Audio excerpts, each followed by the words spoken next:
Todo lo que crees sobre Tecumseh es una mentira cuidadosamente construida. Hollywood te vendió al noble salvaje que murió con honor. La historia oficial estadounidense lo transformó en un símbolo patriótico conveniente. Pero la verdad es mucho más perturbadora, más compleja, y revela algo profundamente incómodo sobre cómo los imperios manipulan la memoria de aquellos que intentan destruir.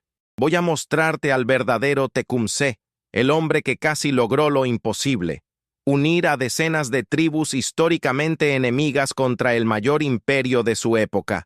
Y voy a explicarte por qué su fracaso nos dice más sobre la naturaleza del poder que 1000 películas de vaqueros. 1768. Un niño nace en las orillas del río Mad, en lo que hoy es Ohio. Su nombre, Tecumseh, significa pantera que cruza el cielo o estrella fugaz, dependiendo de qué traducción creas. Ya desde el principio, su vida está marcada por el simbolismo que luego sus enemigos usarían para mitificarlo. Pero aquí está lo que ninguna película te va a decir. Tecumseh no nació en un mundo de nobles guerreros, viviendo en armonía con la naturaleza. Nació en medio de una guerra genocida que ya llevaba décadas. Su padre, Pukesinwau, fue asesinado por colonos blancos cuando Tecumseh tenía apenas 6 años. No fue una muerte heroica en batalla. Fue una emboscada durante la guerra de Lord Dunmore, un conflicto que los libros de historia estadounidenses apenas mencionan porque revela la verdad incómoda. Los colonos estaban robando tierras sistemáticamente mucho antes de la independencia americana.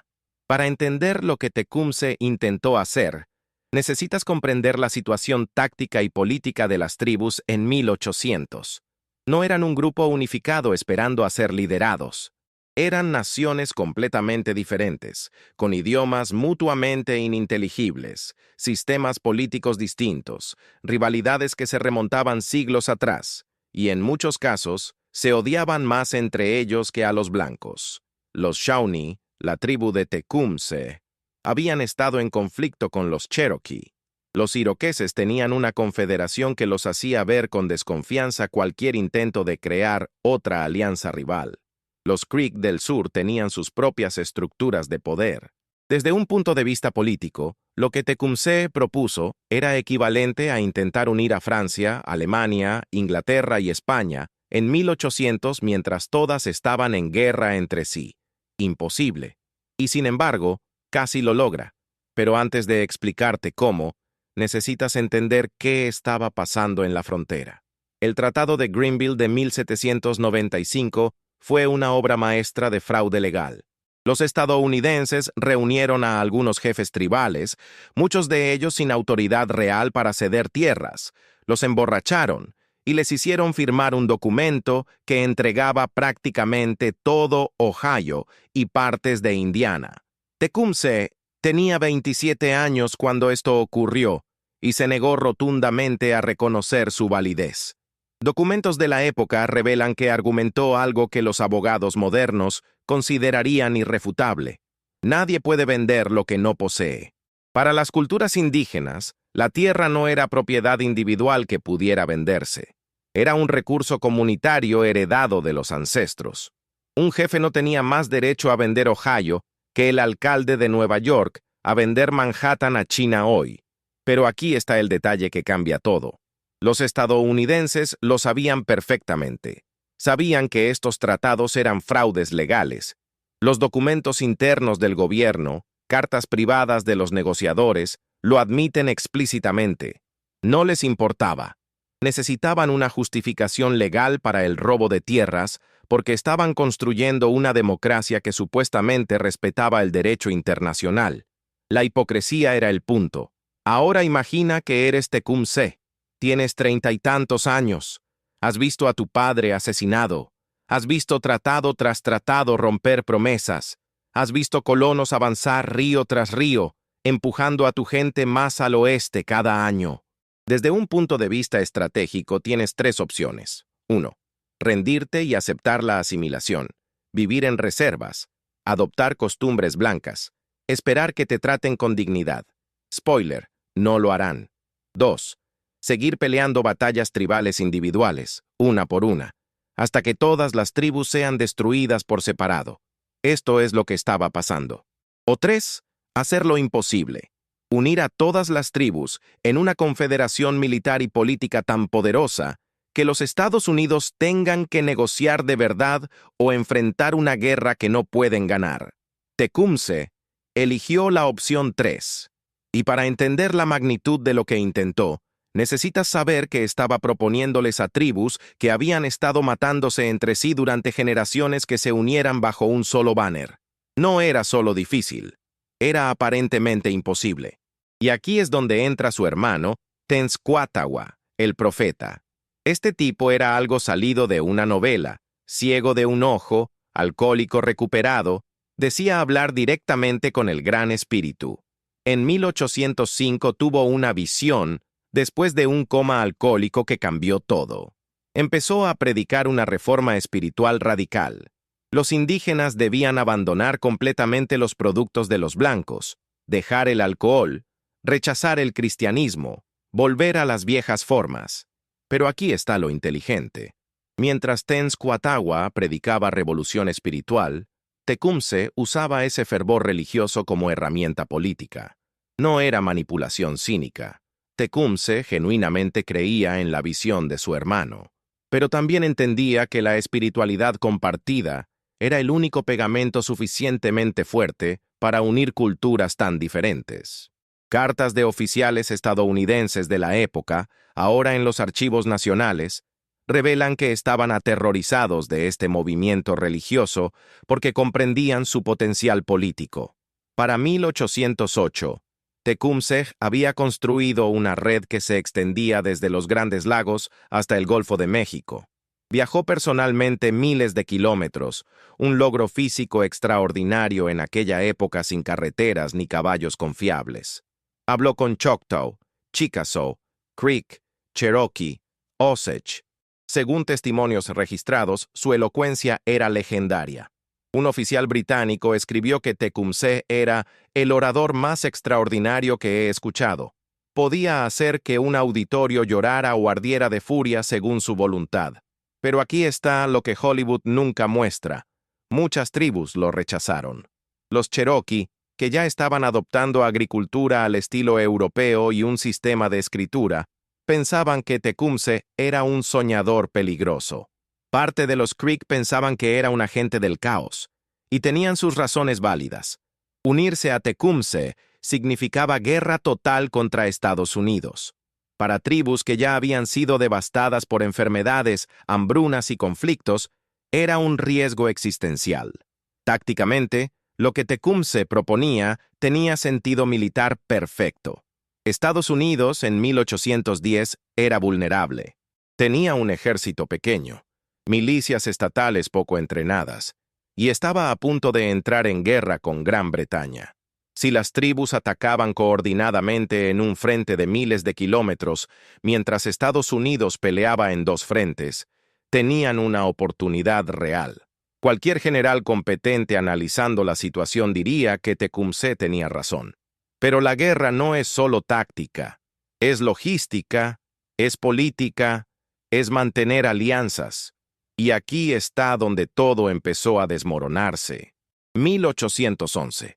Tecumseh viaja al sur para reclutar a los Creek. Deja a su hermano Tenskwatawa a cargo de Prophetstown, el asentamiento que habían construido en la confluencia de los ríos Wabash y Tippecanoe en Indiana, y le da instrucciones explícitas: no atacar, no provocar a los estadounidenses, mantener la paz hasta que la Confederación esté lista. Tenskwatawa, que era un líder espiritual brillante pero un estratega militar desastroso, ignora completamente estas órdenes. Cuando William Henry Harrison, gobernador del territorio de Indiana, marcha con 1000 hombres hacia Prophetstown, Tenskwatawa decide atacar. Les dice a sus guerreros que su medicina los hará invulnerables a las balas. Ataca de noche, 7 de noviembre de 1811. Desde un punto de vista táctico, fue un desastre completo. Los estadounidenses, aunque sorprendidos, tenían posiciones defensivas. Tenían más munición. Y lo más importante, las balas sí mataban a los guerreros de Tenskwatawa. La batalla de Tippecanoe fue una derrota táctica menor.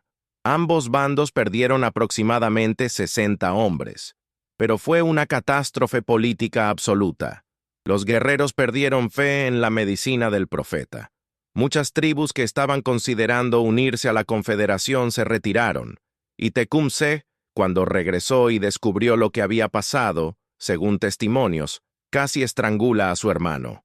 Pero espera, porque aquí es donde la historia da un giro que pocos conocen. Ese mismo año, 1811, ocurrió algo que muchos indígenas interpretaron como una señal divina: el terremoto de New Madrid. Fue uno de los terremotos más poderosos en la historia registrada de América del Norte. Cambió el curso del río Mississippi. Se sintió desde el Golfo de México hasta Canadá, y la leyenda dice que Tecumseh lo predijo. Los registros son ambiguos sobre si realmente hizo tal predicción, pero lo que importa es que miles de indígenas creyeron que sí. De repente, Tecumseh no era solo un líder político, era un profeta por derecho propio, un hombre que podía sacudir la tierra misma. Esta es la clase de coincidencia histórica que cambia el curso de eventos. El prestigio perdido en Tippecanoe fue parcialmente restaurado por un evento geológico aleatorio que él no causó, pero que muchos le atribuyeron. Y aquí está lo que ninguna película te va a decir sobre la alianza de Tecumseh con los británicos en la guerra de 1812. No fue sumisión, fue estrategia fría. Los británicos, desesperados por aliados en América del Norte después de perder las 13 colonias, prometieron vagamente ayudar a crear un estado indígena tampón entre Estados Unidos y Canadá. Documentos británicos recientemente desclasificados revelan que esto era mentira desde el principio. Los británicos planeaban usar a los indígenas como carne de cañón y luego abandonarlos en cualquier tratado de paz. Tecumseh no era ingenuo. Cartas que él dictó, ahora en archivos canadienses, muestran que sabía perfectamente que los británicos lo estaban usando. Pero su cálculo era que Estados Unidos era el enemigo inmediato y existencial, mientras que los británicos eran una amenaza futura. Un enemigo a la vez.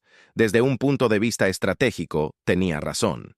El problema es que estaba confiando en que los británicos pelearían con suficiente compromiso para darle tiempo de construir su confederación. No lo hicieron. Las campañas militares de Tecumseh en la guerra de 1812 son fascinantes desde una perspectiva táctica. Ayudó a capturar Detroit en agosto de 1812 con una fuerza combinada británico-indígena que estaba superada en número. ¿Cómo? Con teatro militar brillante. Hizo que sus guerreros marcharan en círculos a través de un claro visible desde el fuerte estadounidense, haciéndolos parecer miles cuando en realidad eran cientos. El comandante estadounidense, William Hull, se rindió sin pelear porque creyó estar rodeado por una fuerza abrumadora. Tecumseh entendía que la guerra es tanto psicológica como física. Un general estadounidense posterior escribió que Tecumseh era un genio militar natural que, con entrenamiento formal, habría sido considerado uno de los grandes comandantes de la época. Viniendo de un enemigo, ese es un reconocimiento extraordinario. Pero los británicos lo traicionaron repetidamente. En septiembre de 1813, después de la batalla del lago Erie, donde la marina estadounidense destruyó la flota británica en el lago, el general británico Henry Proctor decidió retirarse de Detroit. Tecumseh se opuso violentamente. Tenía 1,400 guerreros listos para pelear. Sabía que retirarse significaba ceder todo el territorio que habían ganado. Pero Proctor, que era un comandante cobarde e incompetente, según casi todos los registros históricos incluyendo los británicos, ordenó la retirada de todos modos. Tecumseh, según testimonios, le dijo a Proctor en una reunión: «Padre, escucha, nuestras vidas están en manos del Gran Espíritu. Estamos decididos a defender nuestras tierras. Si es su voluntad que pongamos nuestros huesos aquí, así sea». Proctor se retiró igual. 5 de octubre de 1813. Batalla del río Thames. Tecumseh y sus guerreros, junto con los británicos en retirada, son alcanzados por las fuerzas estadounidenses lideradas por William Henry Harrison. Desde un punto de vista táctico, era una posición terrible para defender. Un pantano con el río a sus espaldas, sin rutas de escape claras. Procter había elegido el peor campo de batalla posible. Tecumseh sabía que probablemente iba a morir. Testimonios de guerreros que sobrevivieron dicen que esa mañana les dijo a sus hombres que no esperaba ver el atardecer. Se quitó su uniforme militar británico y se vistió con ropas tradicionales de piel de ante. Durante la batalla, según todas las fuentes, peleó como un demonio, y entonces recibió un disparo. O varios. Los relatos difieren sobre cuántas balas lo mataron o quién disparó exactamente. Y aquí está donde la historia se vuelve realmente turbia. El cuerpo de Tecumseh desapareció. Nunca fue encontrado. Hay múltiples versiones contradictorias. Algunos dicen que los estadounidenses lo despellejaron y usaron su piel para hacer navajas de afeitar, una atrocidad que desafortunadamente era práctica común en esa época. Otros dicen que sus propios guerreros lo enterraron secretamente para evitar profanación. Algunos historiadores creen que sobrevivió y vivió en el anonimato, aunque la evidencia para esto es débil. Lo que sí sabemos con certeza es que múltiples soldados estadounidenses reclamaron haber matado a Tecumseh, incluyendo el futuro vicepresidente Richard Mentor Johnson, quien hizo de este reclamo la base de su carrera política con el eslogan Rumsey Dumpsey, Rumsey Dumpsey, Colonel Johnson killed Tecumseh. La historia estadounidense necesitaba un héroe blanco que hubiera matado al gran jefe indio. No importaba si era verdad. Pero espera, porque lo que pasó después es aún más perturbador. Estados Unidos pasó las siguientes décadas transformando sistemáticamente a Tecumseh de enemigo amenazante a símbolo patriótico conveniente. Lo reescribieron como el noble salvaje que luchó honorablemente y perdió inevitablemente contra el progreso de la civilización. Esta narrativa servía múltiples propósitos. Justificaba el genocidio presentándolo como trágico pero necesario. Permitía a los estadounidenses admirar a los indígenas muertos mientras masacraban a los vivos, y transformaba la resistencia anticolonial legítima en una historia edificante sobre el honor en la derrota. Su nombre fue puesto en barcos de guerra, pueblos, condados. El USS Tecumseh fue un monitor de la Marina que participó en la Guerra Civil. La ironía de usar el nombre de un hombre que luchó contra el imperialismo estadounidense en un barco de guerra estadounidense aparentemente se le escapó a todos. Lo que deliberadamente borraron fue su ideología política real. Tecumseh no estaba luchando una batalla desesperada e inevitable contra el progreso. Estaba intentando construir una nación soberana indígena viable. Tenía una visión política sofisticada. Una confederación de tribus con fronteras reconocidas, donde ninguna tribu individual pudiera vender tierras sin el consentimiento de todas, con su propio ejército permanente, su propia diplomacia. No era un sueño imposible. Los iroqueses habían mantenido una confederación funcional durante siglos, pero admitir esto significaría admitir que Estados Unidos destruyó deliberadamente un proyecto nacional legítimo porque quería las tierras. La narrativa del noble salvaje condenado era mucho más conveniente. Para poner esto en perspectiva con otros movimientos de la época, mientras Tecumseh intentaba unir tribus en América del Norte, Simón Bolívar intentaba unir naciones en Sudamérica. José Artigas luchaba por autonomía regional en el Río de la Plata. Y Tupac Amaru II había encabezado una rebelión masiva contra España décadas antes en Perú. Todos estos movimientos compartían algo. Eran resistencia anticolonial legítima contra imperios expansionistas. Pero mientras Bolívar tiene estatuas en toda América Latina y es recordado como libertador, Tecumseh es recordado como un guerrero trágico que perdió inevitablemente. La diferencia no es militar, es que los movimientos de Bolívar tuvieron éxito y el de Tecumseh no. La historia la escriben los vencedores, y los vencedores tienen cero interés en admitir que destruyeron algo legítimo. Desde un punto de vista de análisis histórico comparativo, el fracaso de Tecumseh revela algo fundamental sobre la resistencia indígena. El tiempo era su mayor enemigo. Cada año que pasaba, más colonos llegaban. La población de Ohio pasó de prácticamente 0 colonos blancos en 1790 a más de 230,000 en 1820. Esa es demografía genocida. No necesitas ejércitos cuando puedes simplemente abrumar con números. Las enfermedades hacían el resto. Viruela, sarampión, cólera, mataban a poblaciones indígenas sin inmunidad. Para 1820, las tribus que Tecumseh había intentado unir estaban tan debilitadas demográficamente que la resistencia organizada era prácticamente imposible. El momento para la unificación había sido 1800, tal vez 1805. Para 1810 ya era demasiado tarde, aunque Tecumseh no lo sabía. Tácticamente, también cometió errores que vale la pena analizar. Su dependencia de los británicos fue un error estratégico, aunque comprensible. Necesitaba armas, municiones, provisiones.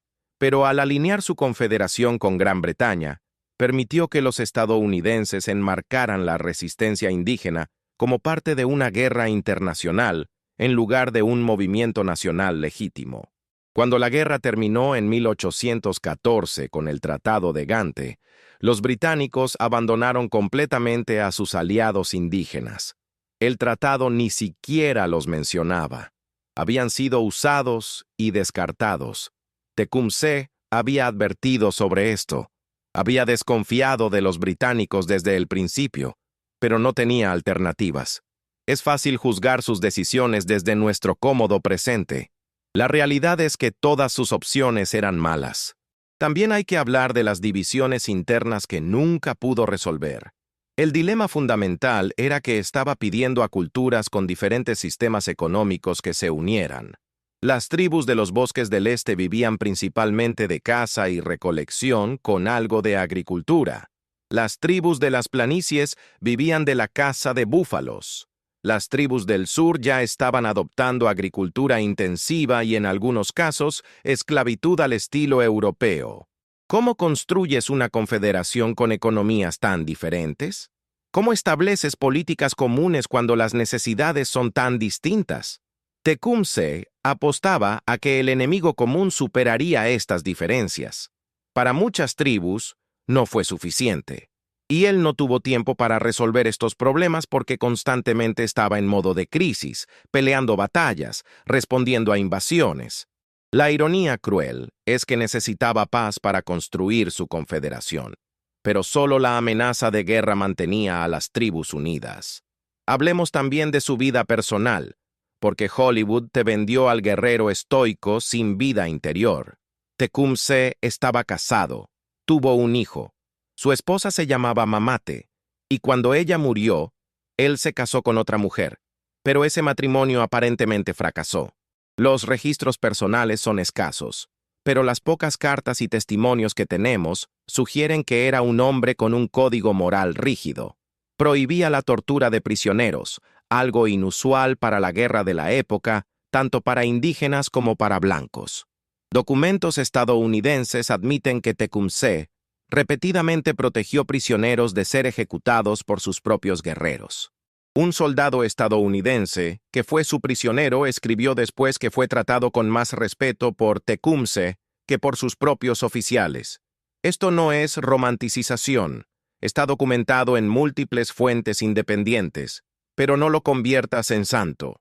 Era un guerrero que había matado hombres en combate desde adolescente. Participó en emboscadas, ataques por sorpresa, tácticas que los estadounidenses llamaban salvajes, cuando las hacían los indígenas, pero estrategia cuando las hacían ellos. La diferencia entre Tecumseh y sus enemigos no era que él fuera moralmente superior, es que estaba luchando una guerra defensiva contra invasión mientras los estadounidenses estaban cometiendo lo que hoy llamaríamos limpieza étnica. Contexto importa. Y hablemos de los fenómenos naturales que lo rodearon, porque esto es fascinante históricamente. Más allá del terremoto de New Madrid, hubo un eclipse de sol en 1806 que Tecumseh supuestamente predijo, aunque esto es probablemente leyenda, ya que los eclipses eran predecibles con conocimiento astronómico. Lo que no es leyenda es que Tecumseh inteligentemente usaba fenómenos naturales para reforzar su autoridad. Era teatro político sofisticado. Cuando la estrella con cola larga, el cometa de 1811, apareció en el cielo nocturno, Tecumseh lo interpretó públicamente como señal de guerra inminente. ¿Realmente lo creía o estaba usando astrología como herramienta política? Probablemente ambas.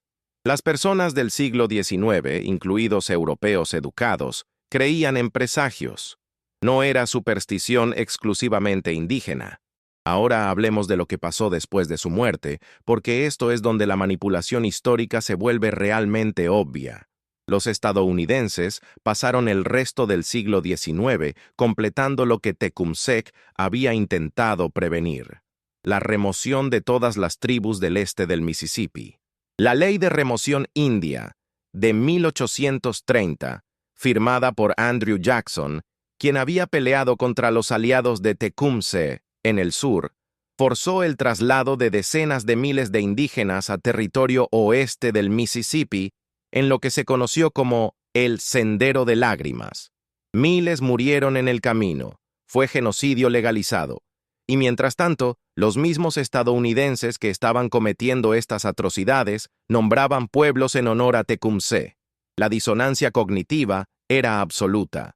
En el siglo XX, cuando movimientos de derechos civiles indígenas empezaron a surgir, activistas reclamaron a Tecumseh como precursor del nacionalismo indígena moderno. Y tenían razón.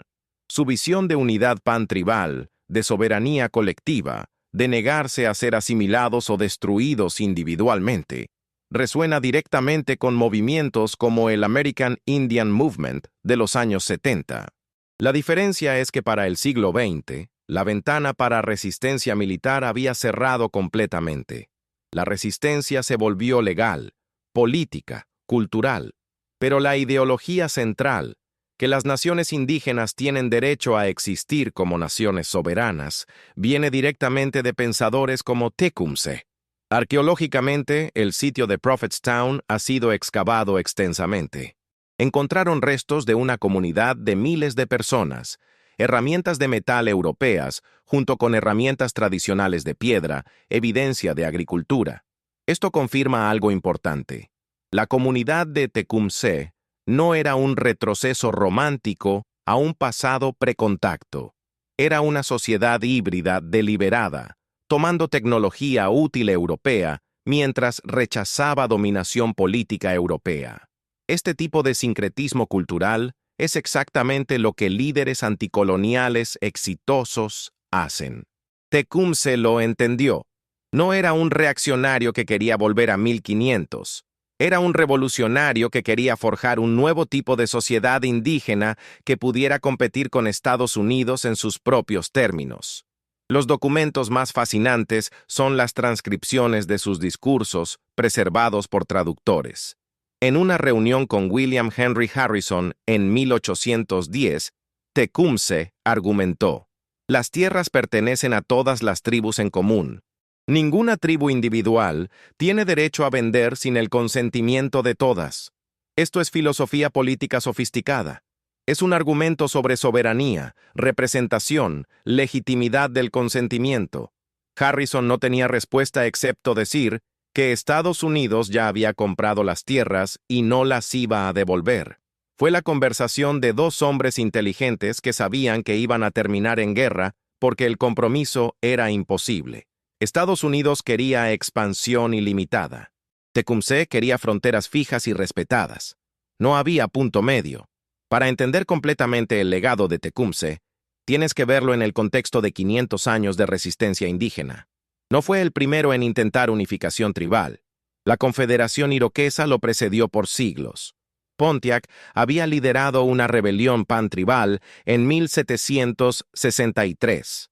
No fue el último tampoco, pero fue tal vez el más cercano a tener éxito en crear algo que pudiera haber cambiado permanentemente el balance de poder en América del Norte.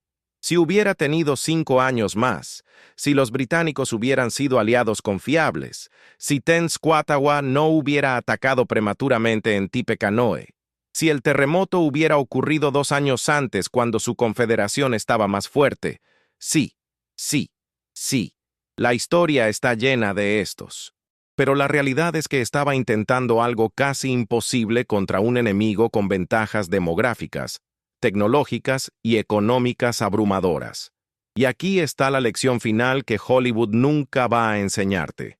Tecumseh perdió, pero tenía razón.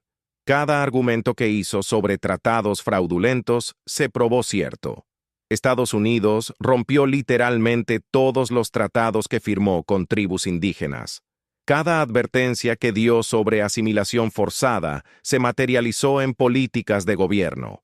Cada predicción sobre el destino de tribus desunidas se cumplió cuando fueron removidas, confinadas a reservas, despojadas de cultura y lengua en internados forzados.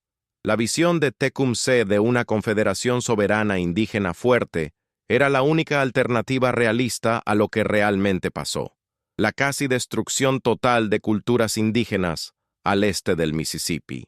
Entonces, pregúntate, ¿cuántas otras figuras históricas que tu educación pintó como perdedores trágicos eran en realidad profetas ignorados?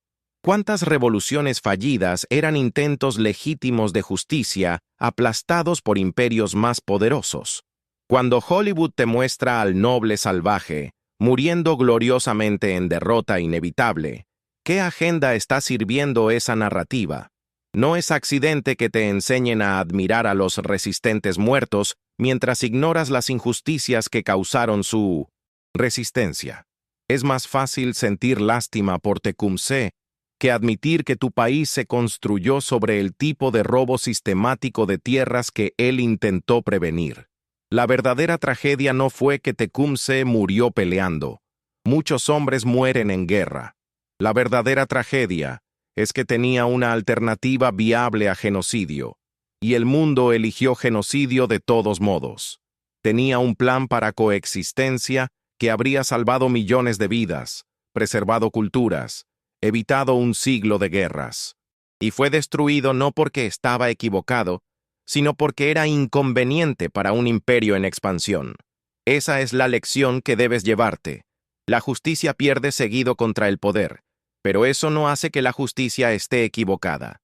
Solo hace que el poder sea más brutal de lo que admitimos. Tecumseh no fue el último gran guerrero indio, como te dicen las películas.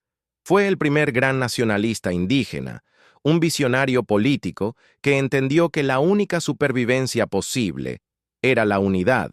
Y cuando miras los movimientos indígenas modernos luchando por soberanía, derechos sobre tierras, preservación cultural, estás viendo las semillas que él plantó hace más de 200 años.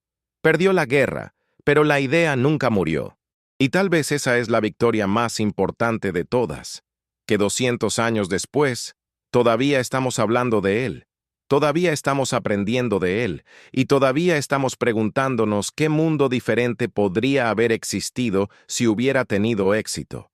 Pero necesito contarte algo más, algo que raramente se discute. Tecumseh no estaba solo en su época. Mientras él intentaba unir tribus en el norte, había líderes Creek en el sur intentando reformas similares. Los Red Sticks, la facción tradicionalista Creek, adoptaron muchas de las ideas de Tecumseh después de que él visitó sus territorios en 1811. Esto llevó a la Guerra Creek de 1813 a 1814, donde Andrew Jackson masacró a más de 800 hombres, mujeres y niños Creek en Horseshoe Bend. Esto no fue coincidencia. Era parte de una respuesta coordinada estadounidense a cualquier intento de unificación o resistencia indígena. Cada vez que surgía un líder capaz de unir tribus, Estados Unidos respondía con fuerza abrumadora y brutalidad deliberada. El mensaje era claro: la asimilación individual o la aniquilación colectiva eran las únicas opciones. La soberanía no estaba en la mesa. Y aquí está algo que te va a sorprender. El propio William Henry Harrison, el hombre que derrotó a Tecumseh, aparentemente lo respetaba genuinamente. En cartas privadas, Harrison escribió que Tecumseh era uno de esos genios extraordinarios que surgen ocasionalmente para producir revoluciones. Harrison no estaba siendo romántico, estaba siendo honesto sobre la amenaza que Tecumseh representaba. Sabía que si Tecumseh hubiera tenido más tiempo, más recursos, más suerte, la historia de América del Norte sería completamente diferente. Y Harrison dedicó su carrera a asegurarse de que eso nunca pasara.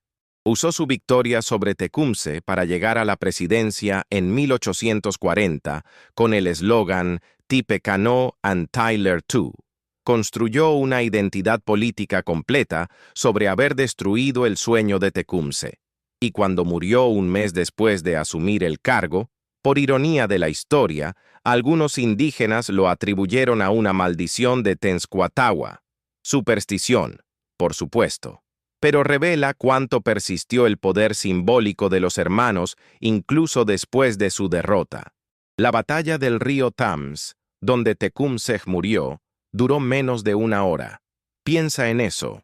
Una hora de combate terminó con el sueño de décadas de resistencia indígena organizada. Los británicos se rompieron casi inmediatamente. Sus líneas colapsaron en minutos. Solo los guerreros de Tecumseh mantuvieron su posición, peleando en el pantano incluso cuando era obvio que estaban perdiendo. Testimonios estadounidenses, incluyendo soldados que pelearon allí, admiten que los guerreros indígenas mostraron más coraje que los regulares británicos. Pero el coraje no gana batallas cuando estás en una posición táctica imposible con un aliado cobarde. Desde un punto de vista militar moderno, lo sorprendente no es que Tecumseh perdiera en Thames. Es que sostuvo su confederación tanto tiempo como lo hizo sin suministros confiables, sin financiamiento constante, sin reconocimiento internacional, uniendo culturas que se odiaban tradicionalmente. Eso sí que fue el verdadero milagro militar. Hablemos de números específicos para dimensionar esto. En su apogeo, la Confederación de Tecumseh probablemente incluía entre 3.000 y 5.000 guerreros directamente leales a él, con potencial de movilizar tal vez 10.000 si lograba convencer a todas las tribus que visitó. Estados Unidos en 1812 tenía una población de aproximadamente 7.600.000 personas. El ejército regular estadounidense tenía menos de 7.000 soldados, pero podía movilizar milicias estatales de decenas de miles. Demográficamente, Tecumseh nunca tuvo chance en un conflicto prolongado. Su única esperanza era una guerra rápida y decisiva, mientras Estados Unidos estaba distraído con Gran Bretaña, creando hechos sobre el terreno que obligaran a negociaciones reales. Pero necesitaba coordinación perfecta, y la coordinación era imposible cuando las tribus estaban separadas por cientos de kilómetros sin comunicación rápida. Estaba intentando dirigir una campaña militar del tamaño de un continente con tecnología de comunicación equivalente a corredores a pie.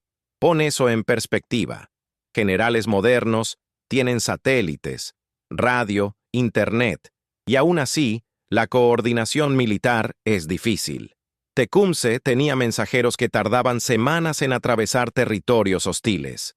Y necesito destruir otro mito de Hollywood, la idea de que los indígenas eran tecnológicamente primitivos. Para 1810, prácticamente todos los guerreros de Tecumseh tenían rifles, muchos de ellos modelos británicos tan buenos como cualquier cosa que los estadounidenses tuvieran. El problema nunca fue tecnología, fue pólvora y municiones. Los británicos controlaban el suministro, y cuando decidían no entregar, los guerreros de Tecumseh se quedaban sin munición en medio de campañas. Esta dependencia logística fue mortal. Tácticamente, Tecumseh lo sabía y trató de capturar o comprar pólvora constantemente, pero sin una base industrial propia, estaba siempre a merced de suministros externos. Esta es una lección que se repite en cada movimiento de resistencia anticolonial. Sin independencia económica no hay independencia militar. Ahora, el aspecto que realmente me fascina como historiador, los paralelos con movimientos revolucionarios modernos. La estrategia de Tecumseh de crear identidad pantribal sobre diferencias culturales individuales es exactamente lo que hicieron exitosamente movimientos nacionalistas en África y Asia en el siglo XX. La diferencia es que esos movimientos tuvieron apoyo internacional, acceso a medios de comunicación masivos y contexto de descolonización global después de la Segunda Guerra Mundial. Tecumseh estaba intentando descolonización antes de que el concepto existiera, sin ninguna de esas ventajas. Era 50 años demasiado temprano. Si su movimiento hubiera ocurrido en 1860 en lugar de 1810, en la era de telégrafos y cobertura de prensa internacional, cuando ideas anticoloniales estaban ganando legitimidad filosófica en Europa, tal vez habría tenido apoyo político que cambiaría todo. Pero en 1810, el colonialismo todavía se veía como progreso civilizatorio incuestionable. Las cartas de Tecumseh que sobreviven, muchas dictadas porque no escribía en inglés, muestran una mente política sofisticada.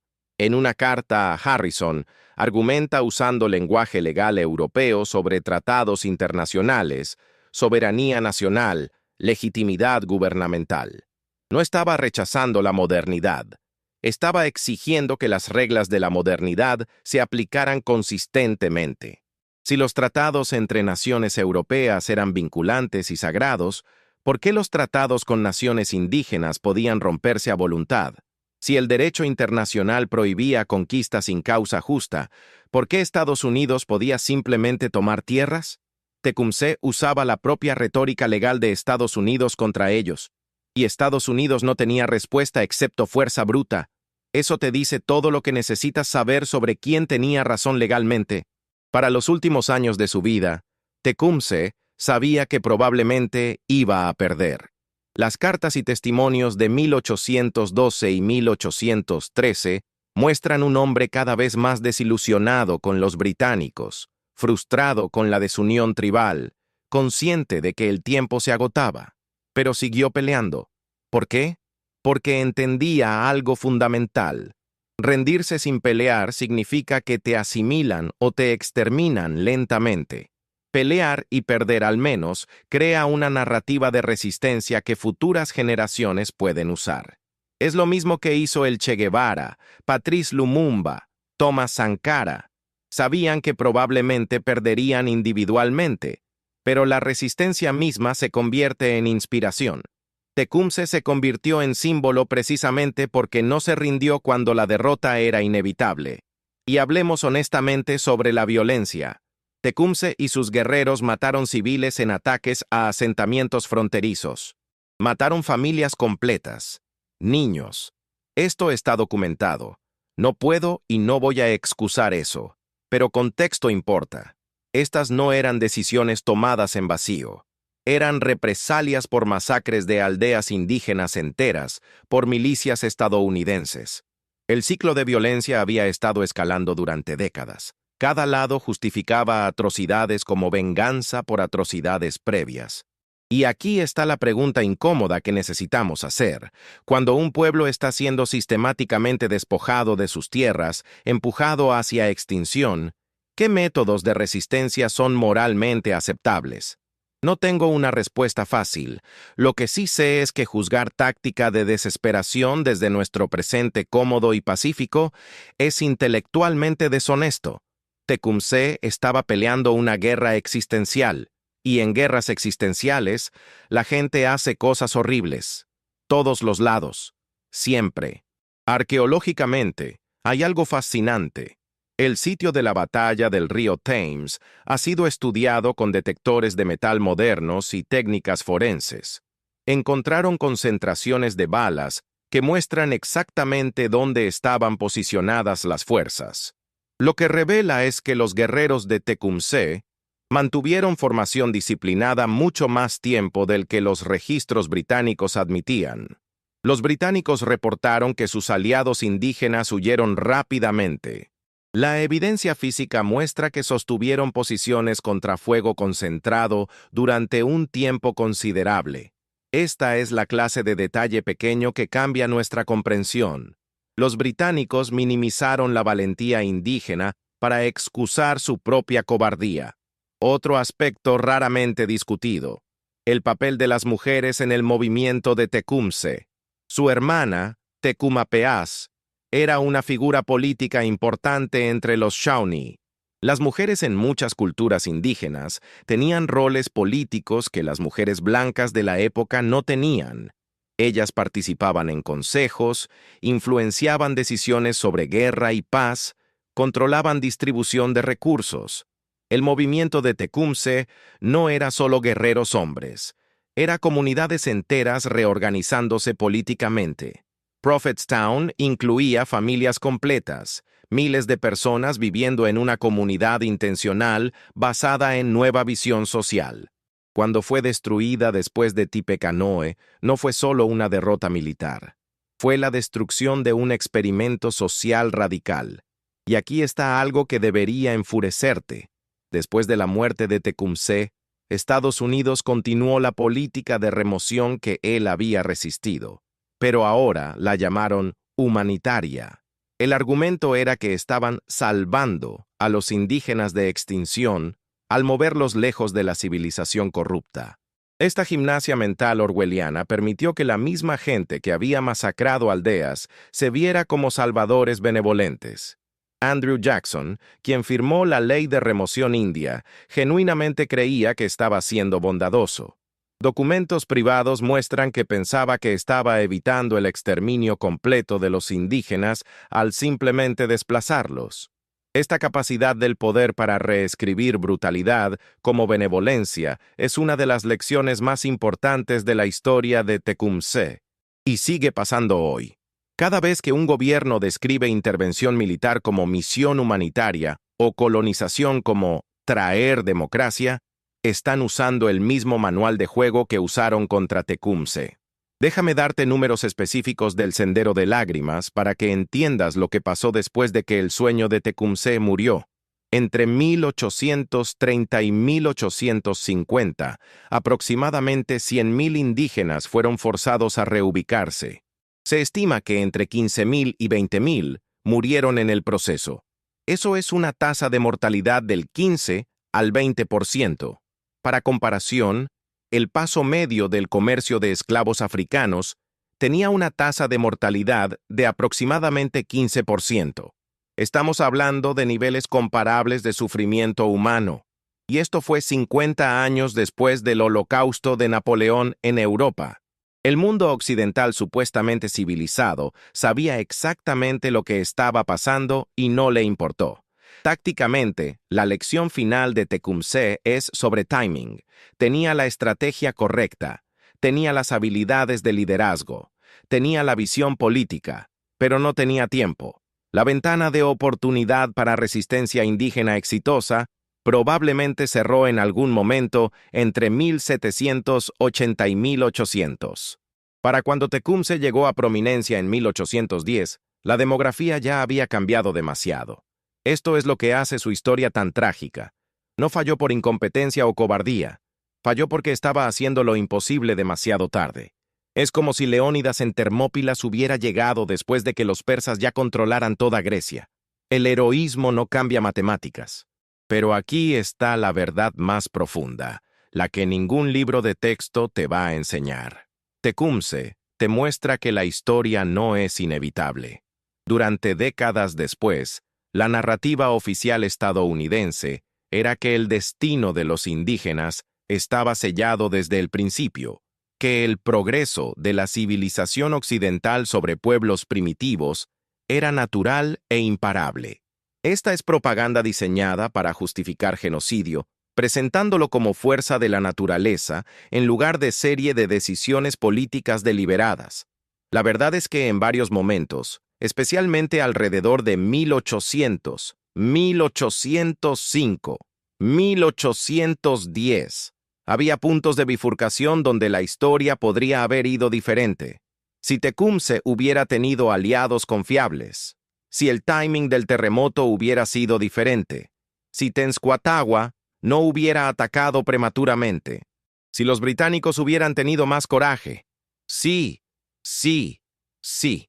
La historia está llena de estos momentos donde una decisión diferente crea un mundo completamente diferente. Y esto nos lleva a la pregunta filosófica final. ¿Qué nos debe la historia? ¿Es suficiente con decir, bueno, Tecumseh perdió, así que su causa no importa? Porque esa es la lógica que justifica cada injusticia. Los esclavos se rebelaron muchas veces y perdieron. ¿Significa eso que la esclavitud estaba bien? Los trabajadores organizaron huelgas que fueron aplastadas violentamente. ¿Significa eso que no merecían salarios justos? La resistencia judía en el gueto de Varsovia falló militarmente. ¿Significa eso que no valió la pena? La lógica del "el poder tiene la razón" es la filosofía de fascistas y tiranos. La lección real de Tecumseh es que la justicia vale la pena perseguir, incluso cuando perder es probable, porque la alternativa es complicidad con injusticia. Aquí está mi verdad final después de años estudiando esto. Tecumseh importa no porque fue un guerrero romántico o un héroe trágico. Importa porque nos muestra el costo real del imperialismo. No en términos abstractos, sino en la vida de un hombre brillante, valiente, visionario, que dedicó todo a resistir algo fundamentalmente injusto y fue destruido por ello. Nos muestra que Estados Unidos no se construyó sobre ideales elevados de libertad y democracia. Se construyó sobre robo sistemático de tierras justificado por filosofías racistas de superioridad civilizatoria. Y la única razón por la que esa verdad es incómoda es porque obliga a confrontar la brecha entre la mitología nacional y la realidad histórica. Entonces, cuando veas otra película de Hollywood sobre el Viejo Oeste, cuando escuches políticos hablar sobre los padres fundadores y el destino manifiesto, cuando veas un mapa de Estados Unidos sin pensar en quién vivía allí antes, recuerda a Tecumseh, recuerda que hubo alternativas, recuerda que hubo resistencia, recuerda que la historia oficial es siempre propaganda de los vencedores. Y pregúntate, ¿cuántas otras verdades incómodas están enterradas bajo narrativas convenientes? Porque te garantizo que si mintieron sobre esto tan sistemáticamente, mintieron sobre muchas otras cosas también. La sabiduría final de Tecumseh, la lección que trasciende su época y habla directamente a nuestro presente, es esta. La verdadera valentía no es pelear cuando puedes ganar. Es pelear por lo correcto, sabiendo que probablemente perderás, porque algunas cosas valen más que la victoria personal. La dignidad, la justicia, la verdad, el futuro de tu pueblo, estas cosas valen la pena defender incluso contra probabilidades imposibles. Tecumseh peleó sabiendo que probablemente perdería. Lo hizo de todos modos. Y 200 años después, seguimos hablando de él mientras los nombres de políticos y generales que lo derrotaron son mayormente olvidados excepto en libros de historia. Esa es su victoria real. Se convirtió en símbolo eterno de resistencia contra injusticia, mientras sus enemigos son recordados, si acaso, como parte de la maquinaria del imperio que aplastó algo hermoso. Esa es la verdad que Hollywood nunca te contará. Esa es la historia que debería enfurecerte, inspirarte y hacerte cuestionar todo lo demás que te enseñaron sobre el pasado. Porque si mintieron sobre Tecumseh, ¿sobre qué más están mintiendo?